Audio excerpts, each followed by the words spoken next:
YAHAWASHI YAHAWASHI Barakatah YAHAWASHI Barakatah Yahawah Barakatah Yahawah Barakatah YAHAWASHI.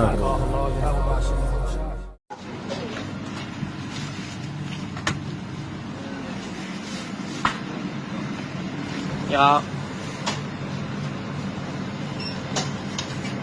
你好，试看。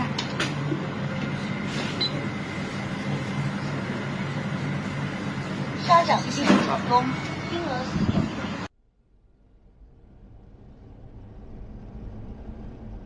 It's a woman. What is it? That's a stupid question, dude. That's a dumb question. What is a woman? It's not a trick question.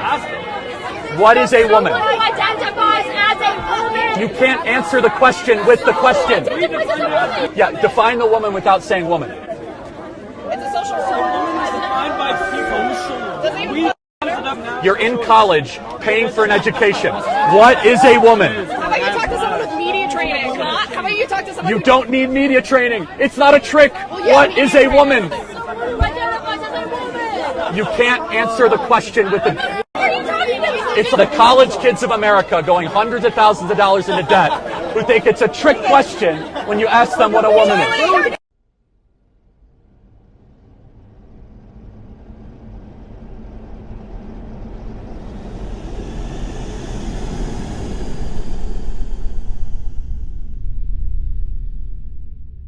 Apparently, this ice cream is so fake that they can't even call it ice cream. It's called a frozen dessert instead. And that's because it doesn't pass the regulation of containing more than 10% of milk fat and have no more than 100% overrun. Overrun is the amount of air that gets mixed and whipped into the ice cream during the freezing process. If you're asking me, it's definitely not considered ice cream because of the laundry list of ingredients that contain a bunch of oils, stabilizers, gums, preservatives to make it last on the shelf for who knows how long.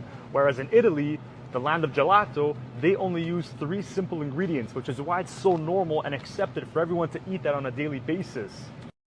So my mother was showing me that she opened a banana that she thinks that these are not real bananas.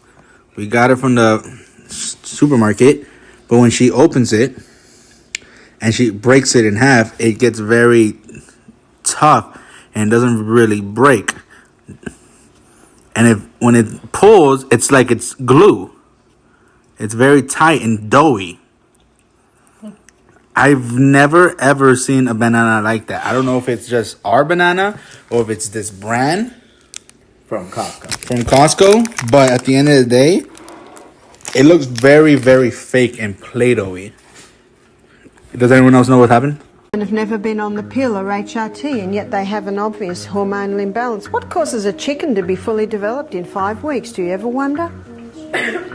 Is the growth stimulants? It's against the law to give growth stimulants in many areas now, so they genetically modified the chicken to produce more estrogen so it'll grow quicker. If it's in the chicken, it's in the egg. And in Australia, it's against the law for cattle farmers to give their cattle growth stimulants. But a cattle farmer's wife told me, she said, once a month they're knocking on our door pushing the growth stimulants, and they tell you to stop the growth stimulant here, then it's not picked up in the blood test at the abattoirs. So meat and its products are also another source of hormone disrupting substances coming into the human body.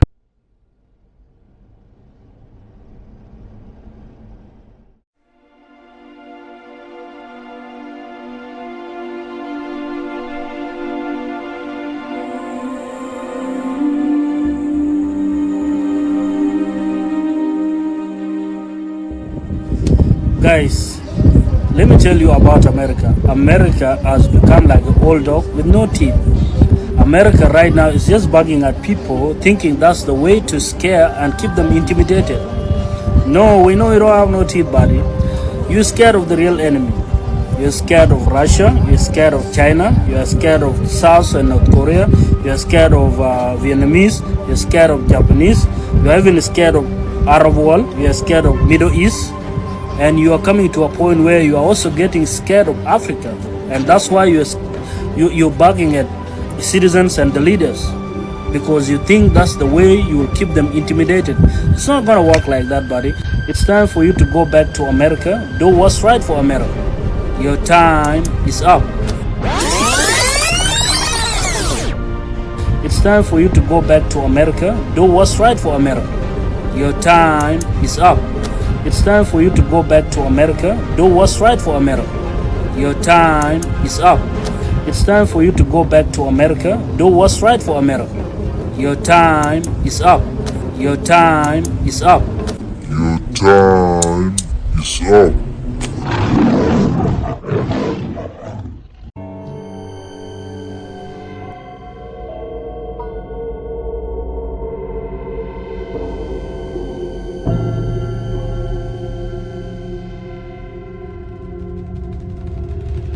I don't know, it's pretty disheartening to watch both World War III unfold before our eyes, as well as an ongoing genocide happen on the United States fucking dime, right? It's appalling.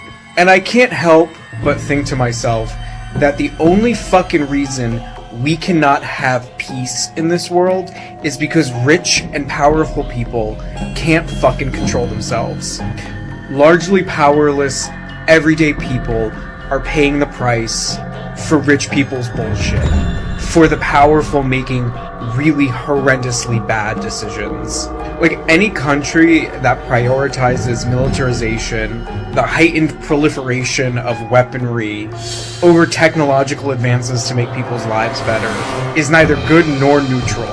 And frankly, most world governments are culpable in the fucking widespread suffering we see across this fucking planet. And I don't know, man, as I think about my partner's medical bills that he still has to pay off because of his cancer treatment, and my student loans I'm going to be taking to the grave with me, while fucking corporations price gouge fucking food, literally the things we need to survive on, and while there's a fucking genocide going on that our president has pledged allegiance to, if he gets on fucking camera and says we're going to war with Iran, he's gonna get a big old fuck you from me. No thank you, sir. Your choice to fight a war is not our choice.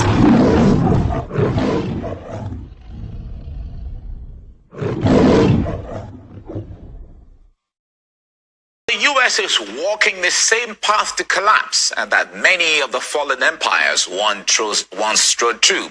And that's the damning assessment of Washington's current financial state of play by a prominent British scholar and economist. Any great power that spends more on debt service, interest payments on the national debt, than on defense will not stay great for very long. True of Habsburg Spain, true of Ancien Regime France, true of the Ottoman Empire, true of the British Empire. This law is about to be put to the test by the U.S. beginning this very year. The U.S. fiscal policy is on a completely unsustainable path. All right, that was by Neil Ferguson there. Let's take a look at the numbers here. I'm going to break them down for you to see. The U.S. Congressional Budget Office itself predicts a bad ending for the American economic policy. As you can see on the screen right now, this year, net interest spending is set to surpass military expenditure by almost $50 billion. Long-term predictions are no more positive for Washington. By 2034, the figures right there, analysts forecast a 1.5% gap, which is itself $500 billion from the difference you can see right here. Now, that's not all. The International Monetary Fund has almost published dire economic predictions. Now, the country's fiscal deficit is predicted to exceed about 7% next year, and that's a figure right here. Now, while that may sound small, it equates to about $1 trillion. The International Monetary Fund says that poses significant risk for the global economy. And the second figure that you can see here shows the U.S. debt. It has surpassed 35%, and that's more than $10 trillion, which in other terms is 6 times the size of the UK's entire GDP. And then the long-term predictions that we can see here is also making grim readings. Since in 3 decades, the gap is expected to reach about 66%, or almost $20 trillion. Now, geopolitical expert Eddie Smith believes that the so-called American empire is on a rapid decline. the weapons industry and the weapons lobby is making tons of money from Ukraine. So it's in their interest for the government to basically give them another stipend of money by purchasing more weapons for Ukraine. And it's in the interest of the neocons and the neoliberals in the U.S. State Department who have been behind this Ukraine policy from the beginning. It's been something that the Democrats and folks like Victoria Nuland have been pushing for a long time. People have been predicting the collapse of the West and the Western Empire for a long time. And I mean, it is inevitable throughout history. Empires rise and fall, and the U.S. is no different. And you see the signs of an empire in decay. 80% of our people living paycheck to paycheck while the entire country is drowning in debt. The richest people in society are the big banks and the multinational corporations that all of the working people owe their debt to. And the government doesn't seem interested in doing anything about it. They only seem interested in pumping more money into the military-industrial complex and more foreign wars.